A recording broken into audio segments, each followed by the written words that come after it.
Hi, I'm Tracy from the Cake Craftery. Today I'm going to show you how I make a simple front-facing rose with my smallest palette knife. First I'm going to show you 3 basic palette knife loading techniques. For most of the petals, I'm going to load my palette knife evenly from both sides like this.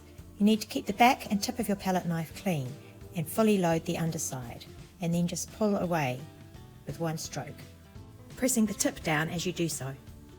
If you want tiny petals, you just load the very tip of your knife. If you want medium-sized petals, you can load halfway down. Always take time loading your palette knife for each petal and keep the edges and the tip clean and neat. If you want a slight upward curl on one side of your petal, you apply to the palette knife as before on one side, and then on the second side you add excess so that it curls up and beyond the edge of your palette knife, like so. Before I unloaded the palette knife with a lengthways stroke. Now I'm unloading it with a widthways stroke. Now let's get started on the rose. I'm starting with a deep red American buttercream icing, and I'm going to add some of the natural uncoloured to get lighter as I go out. To make the medium-sized 3 inner petals of the rose, I'm half loading my palette knife, that's halfway down the length, and just making a triangle with 3. Now I'm mixing an ever so slightly lighter shade of the red for the next row of petals. I'm unloading these petals with a widthways stroke from the centre out, but you can do it either way. I'm adding 6 petals to this row, but you could add 5 or 7, it doesn't really matter, as long as you make an even shape around the inner triangle. This is just one of very many ways to make a rose.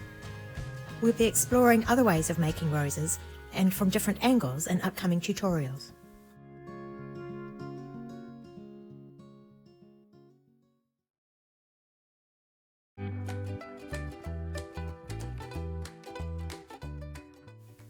For each row, I am lightening up the colour of the buttercream to give it some dimension.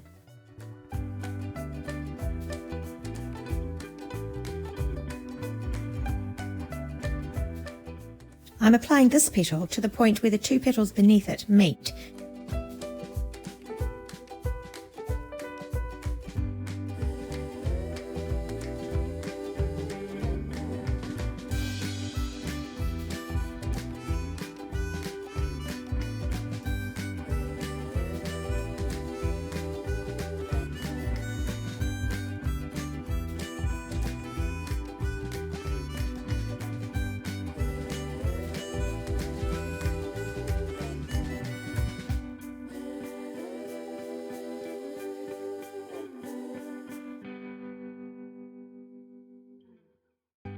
Once again, I'm lightening up the colour slightly by adding plain uncoloured buttercream to the red.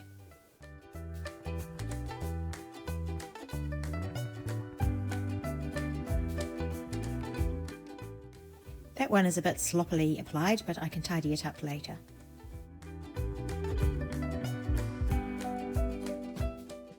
Now I'm overloading one side of the palette knife, as I showed you earlier, it'll be the inside of the rose to give it a bit of a curl. Here I'm offloading the buttercream lengthways. It gives for a neater edge on the last row of petals. When you're applying palette knife flowers to a cake that has been coated in buttercream or ganache, you want that to be firm and refrigerated or well crusted so that you can tidy up little mistakes as you make them. A few judiciously placed leaves or filler flowers can also cover up any other little mistakes you've made.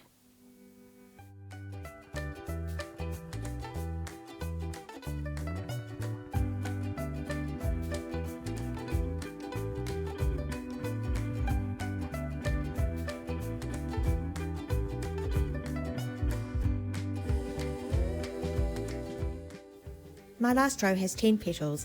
It's just where I got to by the time I'd finished my circle. It's an arbitrary number and not something you should worry about. You can add another row or 2 more rows or some more open petals.